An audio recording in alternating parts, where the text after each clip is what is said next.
on-ground situation on the Israel and Gaza war so far?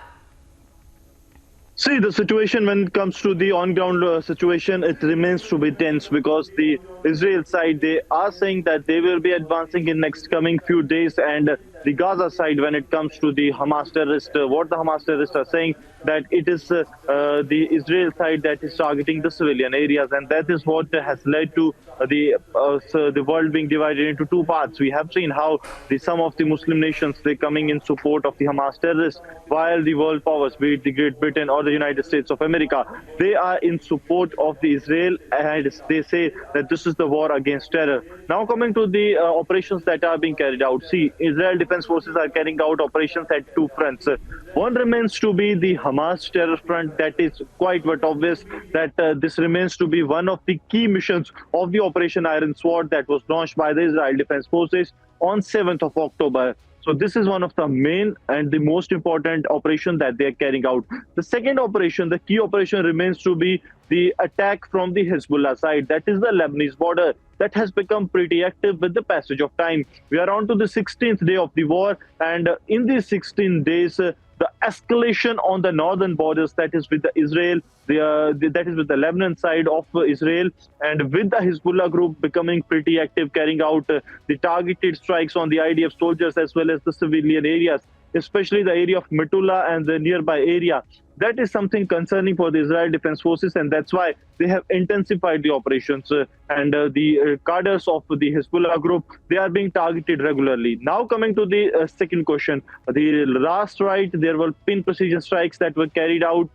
There was a strike that was carried out in Al-Aqsa Masjid, the Al-Amin Masjid, that is the mosque in the area of Jinan. And that is one of the spectacular strikes that was carried out, as that mosque was being used by the terrorists to carry out the execution of their plans. That was made the command and control center of the Hamas terror group. And apart from that, on the Hezbollah front, there have been the anti-missile tanks that were being fired at the IDF soldier, to which the airstrikes were carried out by the Israel Defense Forces, and they retaliated effectively. Also, a terror cell that was trying to foment trouble and to target the civilian areas from the Hezbollah side, that was also thwarted, and many terrorists were killed by the Israel Defense Forces.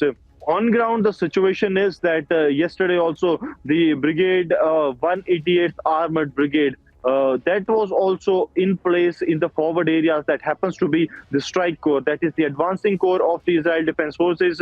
Their commander has made it amply clear to the soldiers on ground that we be prepared for the next stage of the war. And some of the videos of the heavy artillery and the close quarter combat have also been released by the Israel Defense Forces. That clearly shows that Israel is preparing for the big war. They have no mood that they will be coming back from the frontiers, and they will make it very sure that they win the war, because their cabinet ministers, be it the industry minister or the agriculture minister or the economy minister, they have made it amply clear that Israel has no option other than to win this war, because this war is between the good and the evil, and the good has to win, because they have no other option than to totally wipe out Hamas from the map of the world. And that is what the Israel side is committed to. Now the operations are being planned. It has to be seen when these ground operations are executed. But one thing is very sure, that first what Israel is doing is going by the book military tactics.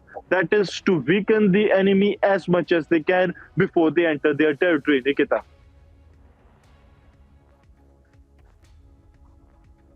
Could you please tell me, as you just said, that what Israel's whole plan is to wipe off Hamas, to wipe off the whole terror group over there, which led that unprecedented attack on the 7th of October on Israel and the unsuspecting civilians. On the other side, the world leaders are also asking for some relief and for some peace, so that the civilians who have been hurt and injured and lost their lives should get some relief. And also, Egypt briefly opened its border, and the first convoy carrying the relief resources has also reached Gaza. So what are the arrangements for the relief work to be received by the people who are affected by this now 16-day-long Israel-Hamas war? And also, are there security measures implemented